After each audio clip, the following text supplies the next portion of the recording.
Hello दोस्त, कैसे हो आप लोग। और अगर आप लॉन्ग टर्म के लिए पैसे लगाना चाहते हो और लगाते भी हो तो आपको एक नॉर्मल सा बात मैं बताता हूँ जो कि सबके मन में एक डाउट होता है कि लंबे टाइम लगा रहे हैं पैसे, पता नहीं बनेगा कि नहीं बनेगा। क्या यस बैंक की तरह हमारे पैसे ज़ीरो हो जाएंगे, या आर कॉन की तरह पैसे हमारे ज़ीरो हो जाएंगे, या एनटीपीसी की तरह या जोमेटो की तरह पैसे हमारे बहुत ज़्यादा आगे बढ़ जाएंगे। तो कैसे पता चलेगा कि जिसमें हमने पैसे लगाए हैं, जहाँ भी हमने जिस स्टॉक में हमने इन्वेस्ट किया है, वो लंबे टाइम के लिए हमारे पैसे बनेंगे या कि नहीं बनेंगे, ये कैसे पता चलेगा। ये सबसे आम सवाल है और सबसे ज़्यादा लोगों के मन में डाउट है ना, इसी चीज़ का है कि हमारे पैसे कैसे बनेंगे।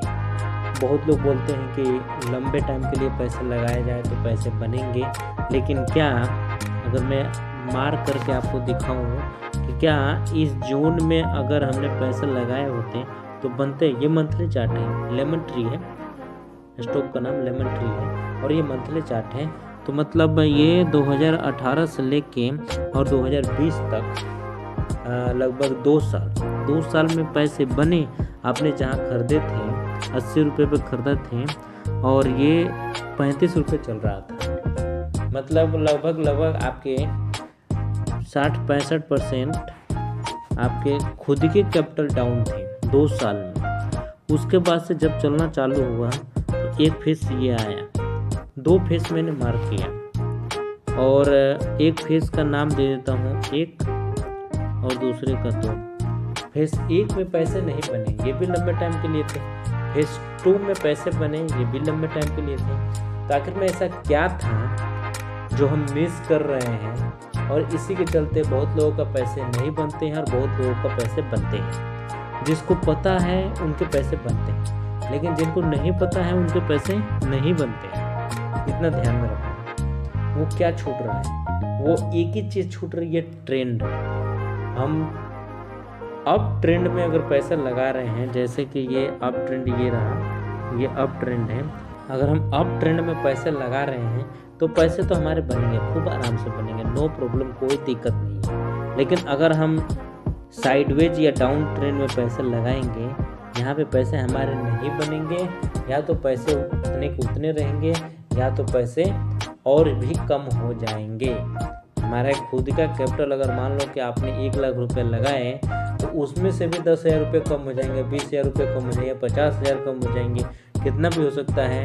डिपेंड योर प्राइस कि प्राइस कितना नीचे जा रहा है। तो इसलिए हमें ट्रेंड फॉलो करना चाहिए। और ट्रेंड फॉलो हम कैसे करेंगे, ट्रेंड फॉलो करने के लिए मैं हर वीडियो में बताता हूँ। आप कोई भी स्टॉक खोलो, मंथली चार्ट लगाओ। मंथली चार्ट लगाने के बाद से आप देखो क्या प्राइस अप ट्रेंड में चल रहा है। अगर ऊपर जाता हुआ दिख रहा है तो अप ट्रेंड है, नीचे जाता हुआ दिख रहा है तो डाउन ट्रेंड है, और कहीं नहीं गया है, वहीं पर रुका हुआ है तो साइडवेज। 3 तरह का ही मूवमेंट होता है, एक तो साइडवेज, दूसरा अप ट्रेंड और तीसरा डाउन ट्रेंड। तो हमें पैसे कहाँ लगाने हैं, हमें पैसे अप ट्रेंड में लगाने हैं, जो कि ऊपर जाता हुआ प्राइस अगर दिखेगा तो उसको अप ट्रेंड बोलते हैं, और अप ट्रेंड में ही पैसे लगाने हैं। भले रेड कैंडल हो या ग्रीन कैंडल हो, या मूविंग एवरेज देख कर लगा रहे हो या बोलिंजर बैंड देख कर लगा रहे हो, या सपोर्ट रेजिस्टेंस देख कर लगा रहे हो, आप जैसे मर्जी वैसे लगा रहे हो। लेकिन अप ट्रेंड में पैसे अगर लॉन्ग टर्म के लिए लगाओगे तो आपके पैसे 100% बनेंगे। और आपको पता होगा कि किस कंडीशन में अप ट्रेंड अगर टूटता है तो हमें बाहर निकलना है। ये 2 चीज़ जाननी है, आपके पैसे कभी नुकसान नहीं होंगे और बनते रहेंगे। ये नॉर्मल सी बात है कि आपके पैसे कभी नुकसान नहीं होंगे और बनते रहेंगे। तो इसलिए मैं बार बार यही बात बोलता हूँ कि अप ट्रेंड में ही पैसे लगाने चाहिए। और वो मार्क कैसे करते हैं, अप ट्रेंड का मार्क हम इसलिए करते हैं मंथली चार्ट पे। मंथली चार्ट का उपयोग ट्रेंड आइडेंटिफिकेशन के लिए किया जाता है, और मंथली चार्ट का उपयोग दूसरा सपोर्ट और रेजिस्टेंस की लाइन ड्रा करने के लिए भी किया जाता है। 2 यूज होता है मंथली चार्ट का।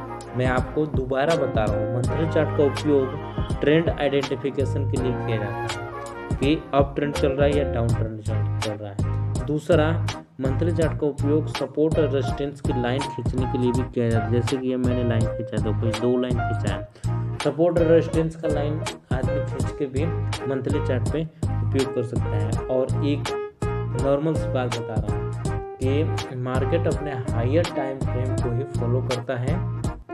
अगर वीडियो अच्छी लगती है, आपको सीखने का मिल रहा है तो लाइक करें।